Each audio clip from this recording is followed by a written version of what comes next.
Welcome to History Pub. So I've said it a million times, but this historic building is the Burkholder Woods building, and it was built in December of 1908. It's had several businesses in it, but it is actually the second brick building on this footprint. And I want to thank Bart for this great venue. And he also furnishes the prizes for trivia, and then I usually bring a prize myself from the Genealogical Society. And I want to thank Jim Lockhart. He's our videographer, and he will capture tonight's presentation, and then it will be on the Cottage Grove Genealogical Society's YouTube page, and we post it around the Cottage Grove Facebook pages when it's uploaded.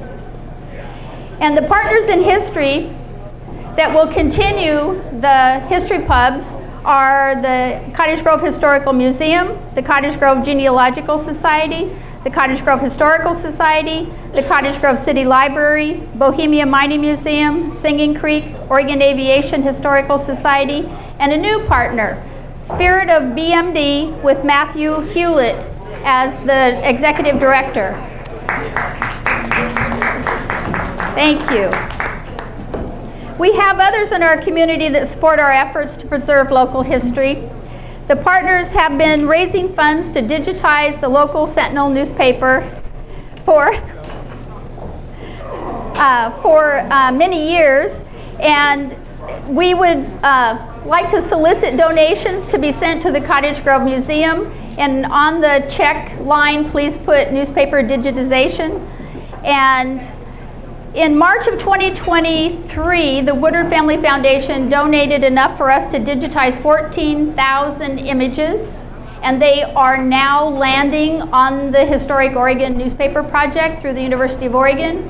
And when I was on vacation, I found a 1943 article, and they were only up to December 31st, 1929. So they are flowing in, and that will take us to February 28th, 1958.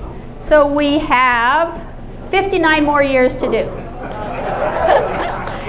So if you feel so moved, please donate to the Cottage Grove Museum for the newspaper digitization fund.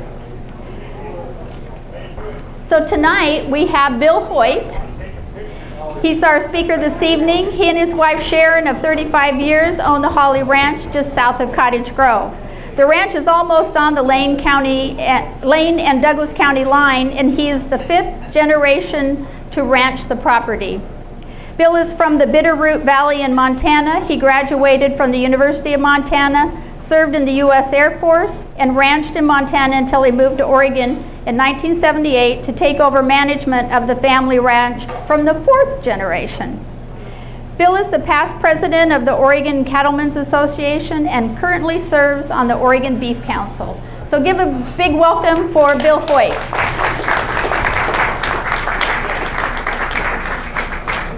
Thank you very much for having me tonight. It is a distinct privilege for me to be standing here talking about what I'm going to talk about in the next 45 minutes or so. I may get emotional a few times, so please bear with me if I do. I have some other family members here, Dave Ward and his wife and family. I appreciate it very much, you guys being here. I have this family now has is so broad that and one of my regrets in life is not having met as many of my cousins as I should have over the years. But let me start by saying that the Hawley Ranch was homesteaded here in South Lane County in 1852-53, the winter of 1852-53, by my great-great-grandfather, and his name was Ira Hawley, and his wife's name was Elvira Hawley. Her maiden name was Riley. She was only 2nd generation off the boat from Ireland, and as I hope to explain as we go along tonight, she is the unsung hero of this entire group. And what a lot of people over the years focus on the male, and Ira being the pioneer, but he could not have done it without her. And I'll talk a little bit about her exploits as she helped him along the road. And there are story after story after story that I could be sitting here till next week telling you stories about what what Elvira Hawley had done. So I'll start from the beginning. Ira Hawley was born in 1816 in Rome, New York. And he farmed there with his family, and his father's name was Crandall, and his father was John, and the family goes back. His grandfather fought in the Revolutionary War, and so they were from Vermont, then Rhode Island, and then they ended up in Rome, New York, and is where Ira was born. When Ira, after working on the farm with his father, I know the feeling. You know, as a young man, all I wanted to do was my own thing. And so Ira, when he was 21 years old, and some people say 20, but 21 is a pretty close, he took off from Rome, New York, and went to Illinois, to Galesburg, Illinois, and bought a farm and was farming. Elvira was born in Indiana, and her family comes from Kentucky. And he met her, her family moved to Illinois about that same time. And Ira and Elvira were married on Elvira's 18th birthday. And so it's quite interesting how they farmed there in Galesburg, and so he's a traveler, and I'm a traveler. I put thousands and thousands and thousands of miles over my lifetime, and Ira, you know, maybe not so many miles, but a long ways. And he sold the farm and bought another farm in Illinois, in Henderson Grove, Illinois. And in 1849, when gold was discovered in California, he decided that he would leave his family and go to California with a buddy of his. No big deal. Let's just get a horseback and ride from Illinois to California.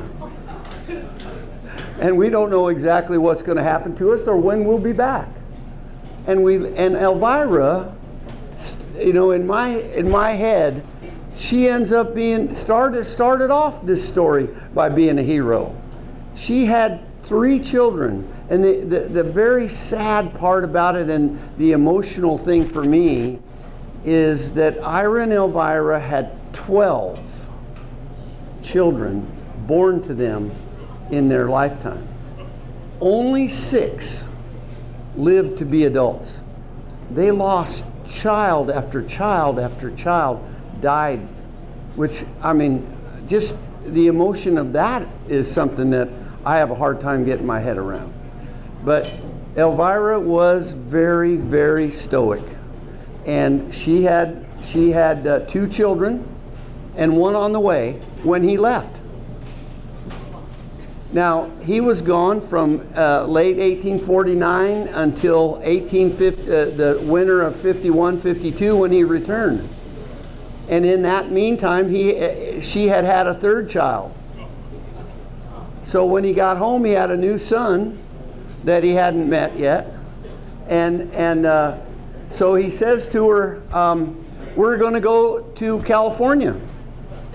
Now, in my research for this talk, the family story was always that Ira, when he left California to go back to Illinois, always knew that he didn't want to go to California because of issues with the Mexican government, with the Mexican land grant. Getting clear title to land in California, he thought would be difficult. Now, that's the story the family told. The question is, when did he decide that? And I was always aware, I thought that, well, he decided it before he left. But that's not the case, I found out in my research. So he takes off for California with his family. And the stories about the crossing are incredible. He had 3 children. Now, I can picture myself in a wagon. I used to have a wagon, and a horse-drawn wagon, and I took it in parades and places around. And I had it here in the parade here in Cottage Grove one time, and it would handle 30 people could sit in my wagon. But if I put more than 2 or 3 in there, made me really nervous. I took it. A guy asked me one time if I would take the bridesmaids in his daughter's wedding, and I would bring them, and it was an outdoor wedding, in my wagon to where the actual wedding would occur, and I did so. But it made me so nervous I couldn't stand it. Now, Ira leaves Illinois with 3 children, 2, 4, and 9. Oh my gosh. Can you imagine a 2-year-old, a 4-year-old, and a 9-year-old on that trip across the United States in a wagon? And without, here's another, I bring my great-great-grandmother back again, without his wife, it couldn't have been done. Could not have been done. So he starts off, and in the 9-year-old, they had 2 wagons, a horse-drawn wagon, an oxen-drawn wagon, and which was larger with all their provisions in it. They had 2 extra horses and 2 horses that were being ridden. So they had 4 horses, the 2 that pulled the one wagon and the oxen that pulled the other wagon. The 9-year-old, a horseback, his job across the country was to push 5 cows and keep them up to the wagon as we traveled across the country. And so his name was Hawley. And I have, I'll explain the setting of this picture. This picture was taken in Eugene in 1888. And it shows the 5 boys, and you're all welcome to take a look at it at some point. It's one of my prized possessions. It's in my office. And Ira and Elvira are sitting in front of them. And Niram is the oldest, and he's on the right, and Will is the next oldest, and he was the 2-year-old. And Lyman, the 4-year-old, died before this picture was taken. And then there is Jim in the middle, who inherited the ranch that I live on, and it was passed to him. And then George and Bob being on the right and George being on the left. And their descendants some of them are here in this room tonight, and scattered all over Lane County and Idaho and different places around. So we have cousins from all of these 5 boys. The 6th adult, the reason for this picture is that this picture was taken at the funeral of the 6th child that lived to be adults, and she was 32 years old, the only daughter survived to adulthood of Ira and Elvira, and I am descended from that daughter. And so this was taken at my great-grandmother's funeral. And so it's very special to me. So you can see this picture here, if you can see it on the poster, is also Ira and Elvira, and in between them is my grandfather, who was 4 years old when his mother died, and he was in fact left with his grandparents by his father, and he had a brother and a sister, and they were effectively raised by the Hawley boys and their grandparents. So there's a picture of my grandfather and his grandparents. So that's very special to me as well. But when we talk about the crossing, Niram, the oldest boy, he in his 80s, he was asked to recount the trip that he could remember of the crossing. And they, in fact, took him to Illinois in an automobile, and they drove across the country trying as close as they could to follow the path of the Oregon Trail getting to here. And he describes all of the different crossings and the different camps that they made along the way, which is just fascinating to me. And when he is talking about when they got to Twin Falls, Idaho, they were on the south side of the river, and which is, in my head, I always sort of figured that it would be the opposite, that the wagons would be up. But you can imagine how deep that canyon is from the Snake River in Twin Falls, and getting across to the north side would have been somewhat of a problem. So they were on the south side of the river, and he describes where he was going down to water the horses. They sent him down. Now, he had probably turned 10 by then, but he took the horses down to the Snake River to water them, and he said, I took the saddle off, and I rode the horse, and getting down to the river was no worries. But he said, on my way up, I fell off, and I grabbed the horse's tail, and the horse pulled me back to the top of the canyon. So he was quite an intrepid young man. I admire the heck out of him. So, and having been a horseback my whole life, I can see that. Having been bucked off a time or two, I can tell you that I felt the same. I can see how he might have felt, but he was right, stayed with it.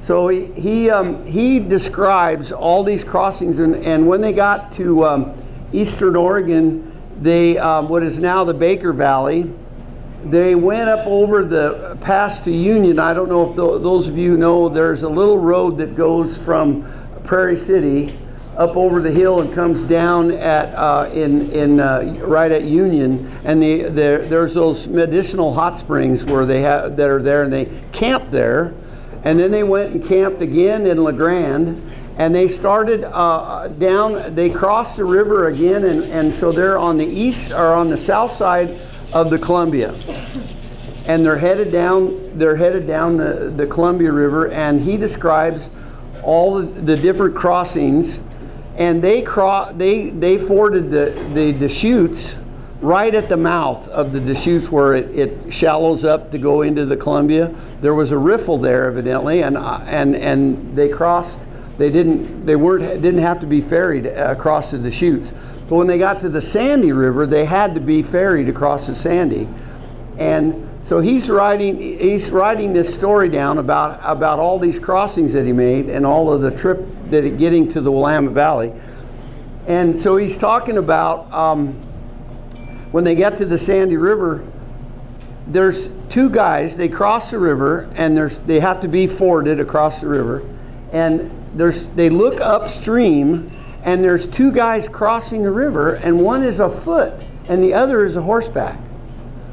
And so they watch these guys cross, I guess. And he said that night in camp, the guy that was afoot shows up at their camp, and he says that they haven't had a meal in a week, haven't had anything to eat in a week. And his brother, who was a horseback, was sick.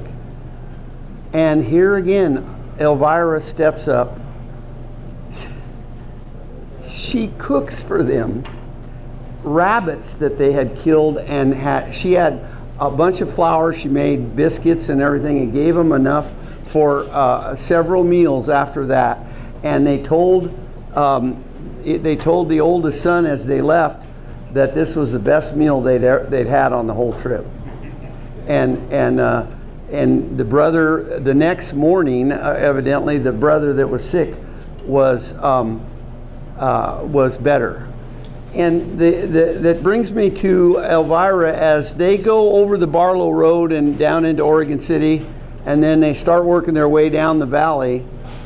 He describes all the different camps that they made, and they stayed 6 weeks outside of Oregon City before they started down the valley. And Elvira she made numerous meals, and he says again, my mother turned into the nurse. He says that.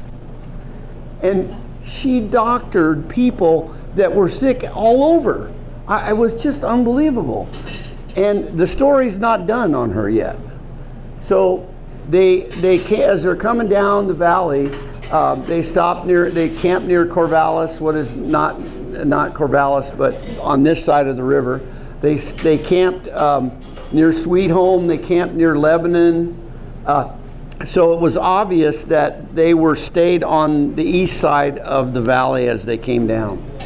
So when they got to Lane County, what is now Lane County, you could tell by reading the accounts that Ira was ready to stop. He wanted his family to have something permanent, so he bought a cabin in Cresswell and staked out a farm there.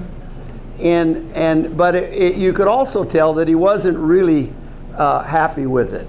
Now I can't imagine this because of the way that Countryside has changed, and we're where we are now, and I'll describe a little bit of it in a minute. But so the story goes that Ira left his family for about 3 weeks to a month. And in that 3 weeks to a month, he rode up on the Calapuyas. And back then, there wasn't the timber that there is now. And he said he could see both sides of the Calapuyas from the top. And he got all the way down to the where I-5 goes over the edge down to Curtin, and Highway 99 merges into I-5. And he was up on the hill and saw this valley, and it became the Hawley Ranch, which is where I live today. And those of you familiar with the area, Martin Creek Road is the overpass right directly in front of my front gates, and I-5 goes through the middle of the ranch. Someone asked me earlier this evening if they took so they took 60 acres out of the heart of the ranch to build I-5. And so it was, but they had, within a week or two, they had built a fenced off an area for the livestock, and there are stories about wolves and how wolves, Ira was chased by wolves, and how he had lost a couple of the oxen and that had gotten into the bushes, and he thought that he saw one, but it was a bear. And so he started hazing this bear, and the bear came out of the brush, and Ira said he had to jump the one fence that he'd already put in. So I can see that. But it's pretty incredible. He saw that. Well, one of the family stories, and I know about where this is. I've hunted around to find any evidence, but I haven't been able to. But across I-5 from my house right now, Ira found a couple of guys who had built a cabin and squatted on this too, and established squatters' rights. And so at that time, this was 1853, they had discovered gold in Jackson County. And these guys were just wanted to go to Jackson County and go gold mining, and so they sold Ira their squatters' rights in their cabin. And I know right about where it was, but I found no evidence of it. But Ira paid them $75. He paid them $150 for their cabin and squatters' rights in 1853. Now that's a lot of money in 1853 in my mind. And so then he went back to Cresswell to get his family, and he was gone about 3 weeks before he could get his family loaded up and come back. Well, we got to Cottage Grove, here to the town of Cottage Grove, which wasn't really a town then. There was he says there was a bunch of mule skinners that had a camp here in what is now Cottage Grove. And there's a story about the mule, them breaking the mules to pack. These were packers, and they had a mule tied around his neck with a rope to a tree, and this mule ran off and hit the end of the rope and broke his neck, and Ira had to help him deal with it before he could, and they had to help him build a bridge to get his wagons across the river here in town. And so that was pretty interesting. And so he gets back, and starts the ranch. And the first thing that he did was try to build a barn, and I was talking earlier today about how in my world, I mean, commerce is probably my worst enemy. I've got I-5 going through the middle of the ranch. I got 99, and you never know what you're going to get, you know, with that kind of situation. And so I'm trying to manage a bunch of ground that is dissected by roads, major interstates, and a major highway here in the county. But Ira, on the other hand, all he wanted was commerce. So I'm going to read you something that here in just a second that was written in 1932 here in the Cottage Grove Sentinel, which I thought was really, I found this and I thought you guys would all be interested in it. But Ira wanted to become a stage stop, because in the 1870s that was how you did commerce. And at the time, the stage road came up from Sacramento to Portland, and it came up to Curtin. And instead of coming up like I-5 comes up to Cottage Grove, it went through the Lorain Valley and ended up in Eugene, going up through the Lorain Valley. And Ira was wanting to convince the stage company that they should come up the canyon, and he could become a stage stop. And so they, in the late 1870s, he and one of the neighbors built a road down through what is now where I-5 goes down the canyon to Curtin, and they built it out of logs because it was such a morass in that canyon and so wet that the stage companies didn't want to come up through there. And there's a guy, and those of you who are history people, and I'm sure most of you are, there's a guy in Eugene named Frank Mead, M-E-A-D, that wrote a book called Knights of the Whip. And Knights of the Whip describes all the stage stops from Sacramento to Portland, and we are chronicled in that book, and shows one of the ledgers of what the stage company paid Ira. But I want to read you something that was in the Cottage Grove Sentinel, and this is the old contract recalls pioneer days. Pioneer days in Cottage Grove are recalled by an original contract for the maintenance of the old Portland to Lincoln, California mail route, 66 years old. Received Tuesday by Circuit Court Judge C.F. Skipworth from the former governor of Oswald West. The contract, dated August 1st, 1866, provided that Ira Hawley, living east of Cottage Grove, provide hay and grain, bedding and board for the best quality for men representing H.W. Corbett, who had the contract for the Oregon Stage Company. Hawley was to board and hostel drivers and road agents and feed 8 horses at $50 a month. Extra horses were to be fed at the rate of $12 or 12.5 cents a day. Extra horses were 12.5 cents a day. So I thought that was in the Cottage Grove Sentinel in 1932. So thought you might be interested in that. So Ira gets to be the stage manager for the stagecoach and going up, and they did all right doing that. And he was ranching and had cattle, and as the boys grew up, he had 5 boys and a girl.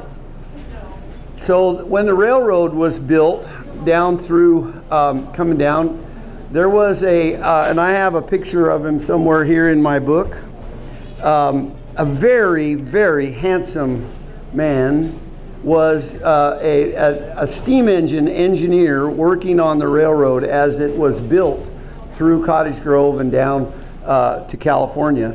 And of course, he fell in love and married the rancher's daughter. So the only daughter that Ira had was married to Frank Stockwell. Now, Frank Stockwell, and some of you know Lena Stockwell, Lena Stockwell McFarland, who lived here in Cottage Grove all her life, and she was part of the beginnings of the original museum here in town.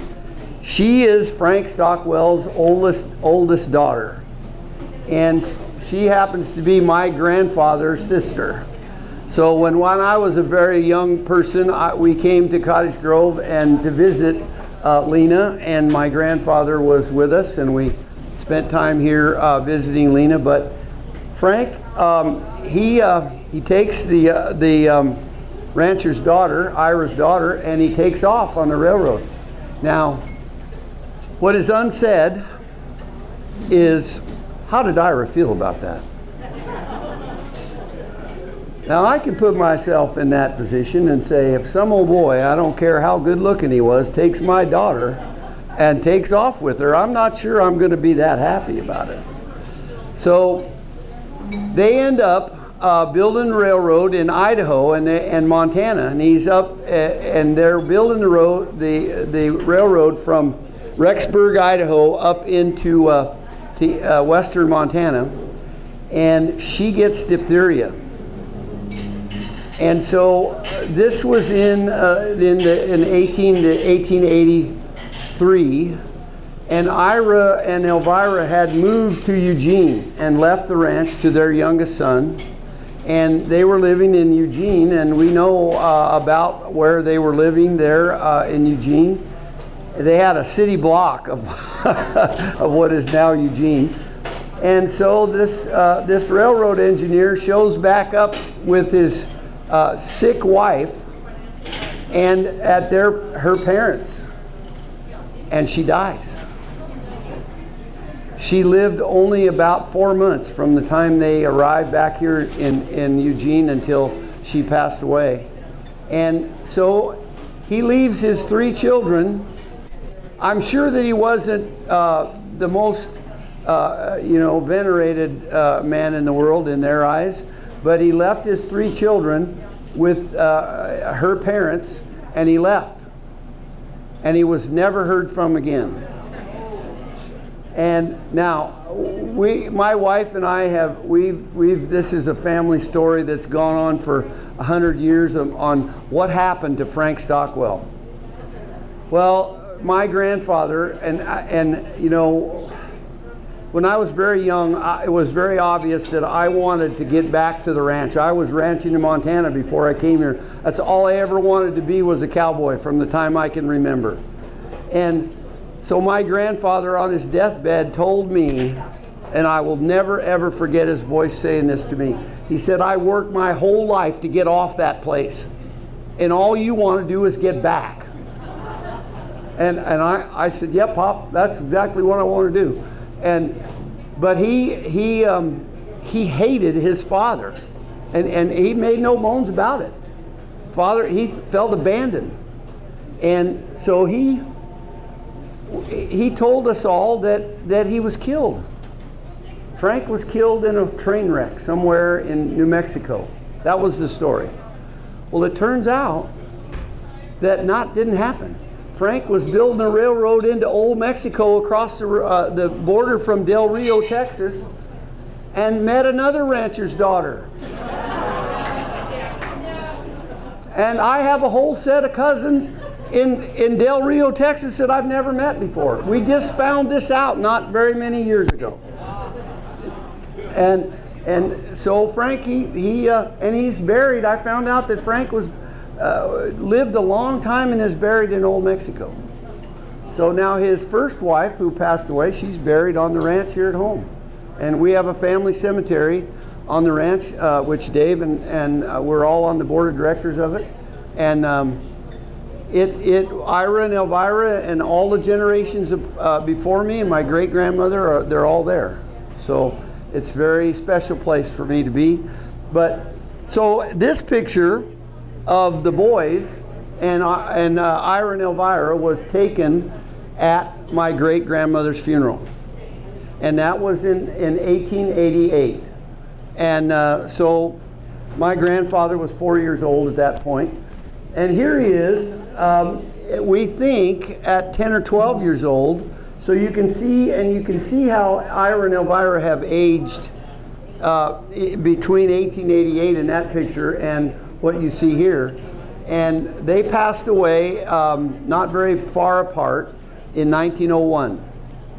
And so the ranch, as we come up to the present time, after they left the ranch in the early 1880s, 1884, 5, something like that, they passed the ranch along to their youngest son. Now, one thing I'm so proud about of Ira's heritage is that he left every single one of his children that lived, he left them a farm or a ranch that they could make a living on. And he bought ground for them up the valley and shed and gave it to and he bought all of his grandkids the same way. He was wanting to take care of his family. And I God bless him for that. I'm so honored that he's my great-great-grandfather. Excuse me.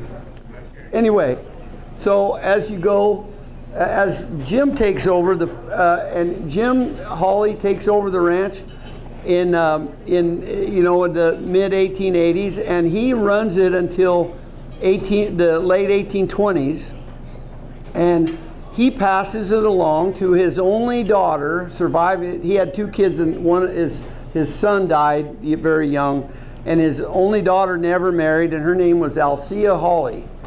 And some of you may have heard of Alcea Hawley. She ran the Hawley Ranch from the early 1830s until she died in Eugene in 1973. 1973, from the early 1930s to my wife will never let me make a mistake. So in 1973 she passed away. I'm trying to be a cowboy in Montana, and my mother, who was the next generation along, her father, my grandfather here, he was raised with Alcea Hawley as brother and sister, and they were actually first cousins, but they were raised because of the death of his mother and the disappearance of his father. He was raised with Jim's daughter as brother and sister, and they were very close. And I remember it was almost embarrassing. She spent 25 years. She left Cottage Grove in the 1950s and moved into the Eugene Hotel. And she lived for 25 years in the Eugene Hotel, and she traveled back and forth to Cottage Grove to oversee what she had. People that were running the farm for her and taking care of it, and she'd come down and monitor it. And she had an office in my house when they built it, and it was she was very active in the management of the ranch. But and I'll take a step backwards. In the late 1930s, my mother and my father were going to school at the university in Eugene, and that's where they met. And my mother became quite ill, and it's almost weird how, if you look and see the parallels between what happened, she was very sick. And instead of going to the hospital, she came to Cottage Grove and stayed, and Miss Hawley and the lady that was helping her actually nursed my mother back to health here on the ranch. So the ranch was really, really special to my mother. And so Miss Hawley, Alcea, left the ranch to my grandfather. The problem was he died 3 years before she did, and she never changed her will. Now that's providential in where I'm coming from. I look at how this thing came down, and I'm going, wow, that was how often does that happen? And so it went to my grandfather's living issue. They had lost a daughter, but my mother and her brother inherited the ranch in 1973. And my uncle, who was a lawyer, said, let's sell it. I don't want anything to do with it. And so my father stepped up and said, I'll buy you out. So that fall of 73, my mother and father owned the ranch and did so until my dad passed away in 22.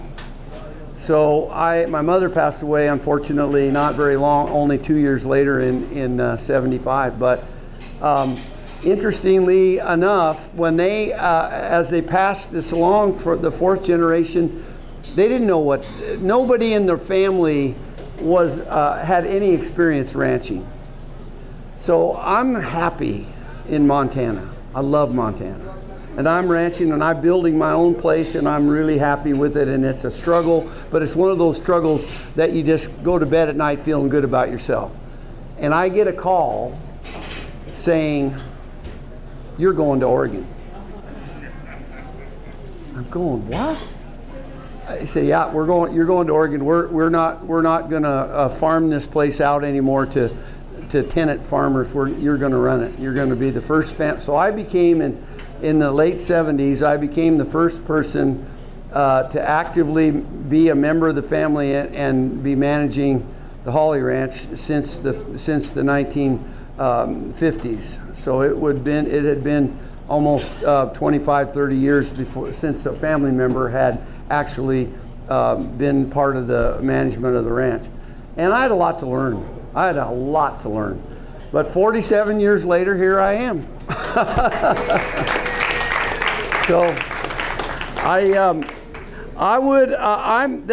that's just about what. Does anybody have any questions for me? Or yes, sir. Most people don't realize this, and I'm sorry I missed this story, but thank you for bringing that up. There was a cattle drive, an old-fashioned cattle drive that went from started right here, Cottage Grove, and went to Portland, and all of the people joined in. All the people wanted to sell cattle. Started with our calves, because in those days the only place you could sell calves was at Oregon City. So they started those calves north, and people joined in, and by the time they got to Oregon City, there was 1,000 head. That would have been in the 1880s, late 1880s, 1890s, so now. And the interesting thing about selling calves right now, everybody knows beef prices are pretty high, but if I'm selling one in Cottage Grove today, I'm not going to get as much money for it as you're going to get if you're selling it in Nebraska. That's a fact. Because they are discounting the fact that the major feedlots in the United States are in the Midwest, and it costs money to send cattle from the West Coast basically to the Midwest, and so they discount that by what they'll give you by the pound for calves. I bought a bunch of hay from Eastern Oregon 2 years ago when we had the big snow and we had no feed at all. And I bought over 100 tons of feed, had to be trucked from Eastern Oregon. Cost $2,000 a load, one way. So it was really, really stressful. So anyway, anybody else have another question? The question is, do we have anything written down about confrontations with Indians, Native Americans on the way over? There are several, many of them in the Midwest as they came across Nebraska, Wyoming, and Utah, where they would. There was some confrontation there. The Indians wanted some of their cattle to pass through what they claimed was their lands, and Ira writes down that the first winter that they were here in Cottage Grove, there was no feed for the cattle because the Indians had burned the whole ranch the summer before. So yeah, there's been. Yeah, the Indians used Elvira cooked for the Indians. She made several meals for them. So that was interesting. But there were numerous interactions there. Anyone else have any other questions? So yeah, that's a great one. That's my cousin Dave, and Ira. We share Ira as our great-great-grandfather, and so when he goes to California, this guy was just, I mean, growing up, he was my hero, this guy. And I hope there's a heaven, because I want to talk to him about it at some point. So he goes to California, and he gets a claim in the Sutter Valley in what is now Sutter, California, and he starts mining gold. And the story goes that when he sells his claim for $50, he has $5,000 of gold dust in his pocket. And so he he was going to go back and get his family. Now, me, I'm sitting there going, well, Ira, you're going to get a horse back and ride back to Illinois? And Ira obviously said, no, I don't want to do that. So he hires on with a group of guys driving cattle across the San Joaquin Valley to San Francisco, and he writes in his journal that every night there was all these Mexican vaqueros that were driving these cattle, and every night they killed a steer, and by morning it was gone, he says. So he gets to San Francisco, and instead of if I had $5,000 in gold dust, I'd have been a drunk sailor. But Ira hires on a steamship as a waiter and goes around the Horn and comes back to New York, gets on the Erie Canal and goes back to Illinois, and still got his $5,000 in gold dust in his pocket. So yeah, he was quite a guy, Ira was. So anyone else? Well, Debbie, thank you so much for the Thank you for the opportunity. Oh, I have trivia to do. Okay.